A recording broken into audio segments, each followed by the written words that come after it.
برطانیہ کی home secretary یویٹ Cooper بڑھنے والے پیمانوں پر حملوں کی منصوبہ بندی کو دہشت گردی جیسی شدت کے ساتھ پیش کرنے کے لیے ایک نیا قانون متعارف کرانے کا ارادہ رکھتی ہے۔ اس اقدام کا مقصد قانون نافذ کرنے والے اداروں کو پہلے مداخلت کرنے اور ممکنہ حملوں کو روکنے کے لیے بااختیار بنانا ہے۔ موضوع قانون پولیس کو ایسے افراد کو حراست میں لے سکے گا جن پر بڑے پیمانے پر قتل کی منصوبہ بندی کا شبہ ہے، یہاں تک کہ واضح نظریاتی مقصد کے بغیر۔ یہ فیصلہ گزشتہ سال ساؤتھ پورٹ حملے کے بعد آیا ہے، جہاں 3 کرسچین لڑکیوں کو قتل اور 10 دیگر شدید زخمی ہو گئے تھے۔ نک کیو کا 15 سالہ بیٹا آرتھر کیو انگلینڈ کے شہر برائٹن میں اوونگڈین گیپ پر چٹان سے گر کر ہلاک ہو گیا۔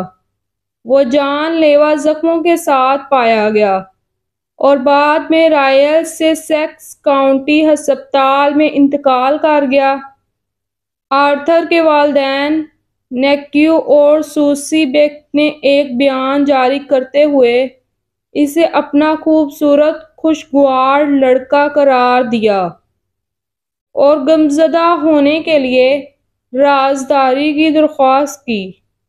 آرتھر نے اپنے پیچھے جڑواں بھائی ارل چھوڑا ہے اور خاندان کے نقصان پر سوگوار ہے۔ 31، 34 اور 42 سال کی 3 خواتین پر دہشت گردی ایکٹ کے تحت فرد جرم عائد کی گئی ہے، جب ایڈنبرا میں ایک دفاعی فیکٹری کی بھاڑ میں وین چڑھائی گئی تھی۔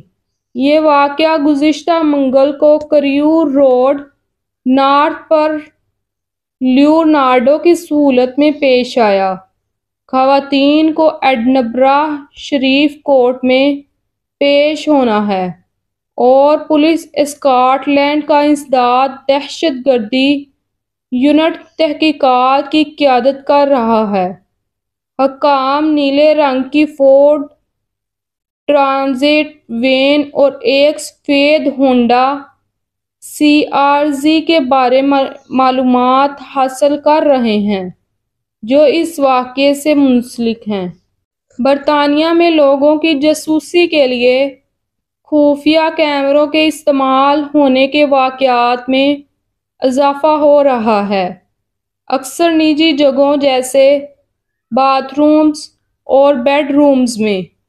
متاثرین شدید خوف اور خطرے کے احساس کی اطلاع دیتے ہیں، بہت سے ممکنہ نگرانی سے بچنے کے لیے اپنی روزمرہ کی عادات کو تبدیل کرتے ہیں۔ حکام اس مسئلے سے نمٹنے کے لیے کام کر رہے ہیں، لیکن بہت سے معاملات شرمندگی یا یقین نہ کیے جانے کے خوف کی وجہ سے رپورٹ نہیں ہو پاتے۔ چھوٹے وائی فائی سے چلنے والے کیمروں کے استعمال نے ان آلات کا پتہ لگانا مشکل بنا دیا۔ UK میٹ آفس نے خبردار کیا ہے کہ ملک کے کچھ حصوں بالخصوص شمالی آئرلینڈ میں 24 گھنٹے سے کم عرصے میں آدھے مہینے کی بارش ہو سکتی ہے، جبکہ 12 سے 18 گھنٹوں کے اندر 50 سے 75 ملی میٹر بارش متوقع ہے۔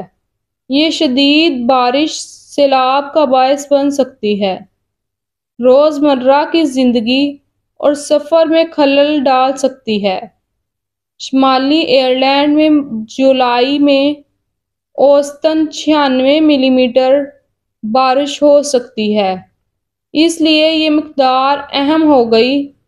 Scott land, western England, Wales اور شمالی آئرلینڈ کے لیے پیلے رنگ کے موسم کی وارننگز موجود ہیں۔ ایک لیک ہونے والی دستاویزات سے پتہ چلتا ہے کہ تارکین وطن کی کشتیوں کو روکنے کے لیے برطانیہ فرانس کی پالیسی غیر مؤثر رہی ہے، کیونکہ ایک کٹی ہوئی ڈنکی RNLI لائف بوٹ کے ذریعے بچائے جانے کے بعد بھی 55 مسافروں کے ساتھ برطانیہ پہنچنے میں کامیاب رہی۔ خراب ہونے کے باوجود کشتی نے مزید مسافروں کو ساحل کے ساتھ اٹھایا اور اپنا سفر جاری رکھا۔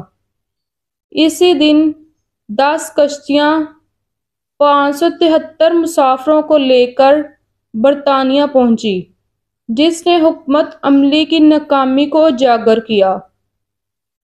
یہ واقعہ کشتیوں کو کم کرنے کی پالیسی کے تحفظ اور قابل عمل ہونے کے بارے میں خدشات۔ مانچسٹر اہم تبدیلیوں سے گزر رہا ہے۔